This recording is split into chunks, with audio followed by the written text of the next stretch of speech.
Thank you for sharing that. Now let's close with this.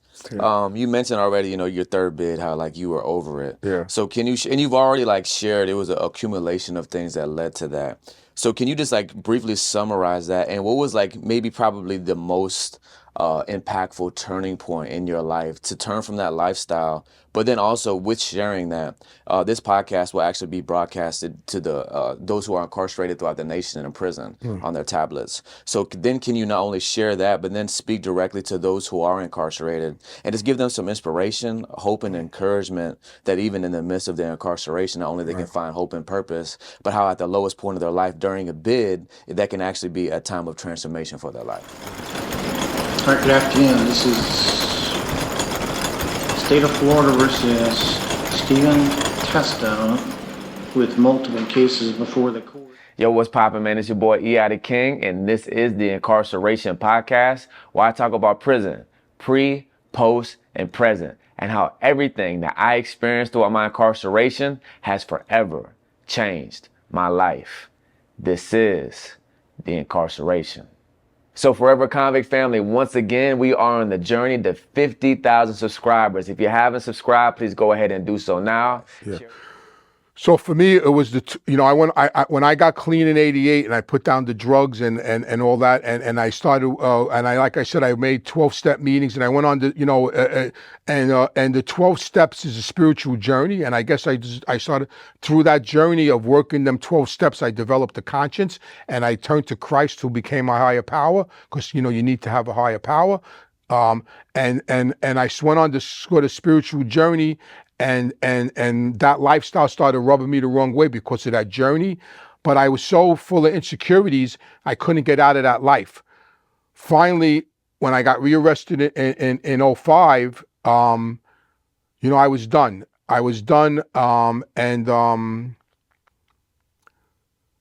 Because of the journey, the spiritual journey, and I was done. And then I got a call one day, and it was by a friend of mine that ran a drug treatment center.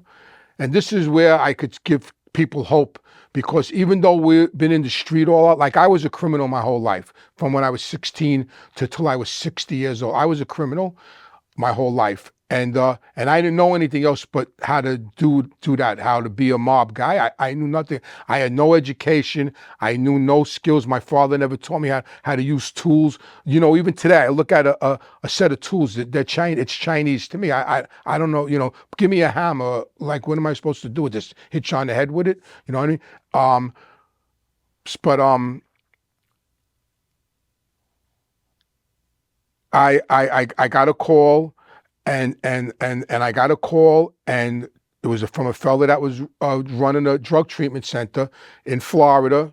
I was living in Michigan at the time, and he told me, listen, I just spoke to the owner of the treatment center that I'm the program director of, and we think you would make a good counselor, and we want to offer you a job.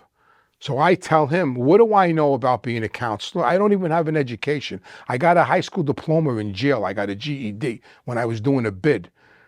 He says, listen, he said, your life experience and how you survived everything you survived and how you overcame everything you overcame, that experience alone is more than an education. And we think because of that experience, you would make a really good counselor, and we want to send you back to school. I said, school? He goes, yeah, we're going to pay for you to go to school to get a CAC, a Certified Addiction Counselor certificate. And I had faith, and I didn't know what God's plan yet was for me, and maybe this is the plan, and I did it. And I came down to Florida, and now I've been working in treatment for 10 years. So for people that are incarcerated, that think they have nothing to offer, they have a lot that their life experience is what they have to offer. That's how I could help. Now, how I help people is by talking to them about, yeah, I was a convict, but now, but I overcame that. Like, when I tell kids, like gangbangers especially, I don't tell them my personal stuff right away.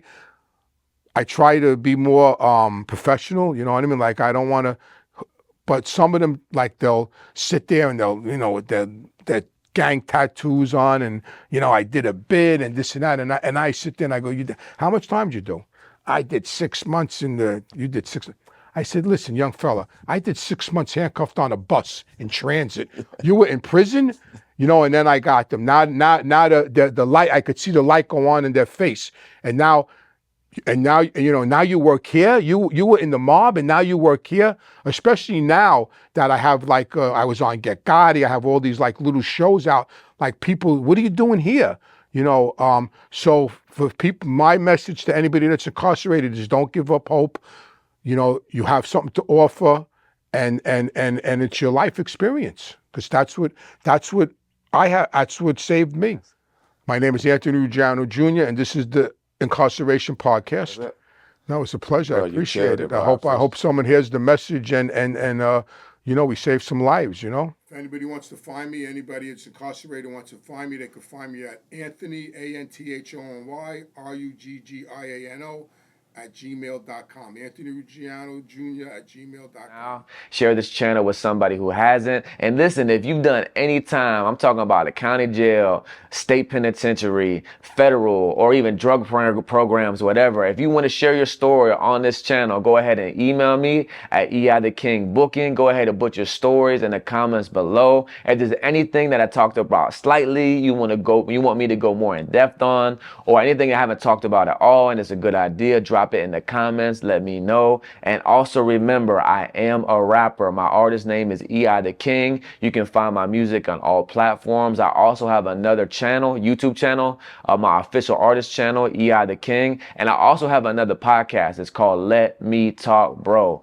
where I talk more so about my life, music, ministry, and all these things. Also, I have a Patreon with exclusive content. Everything is in the description below. So listen, man, till the next time, it's your boy, EI the King.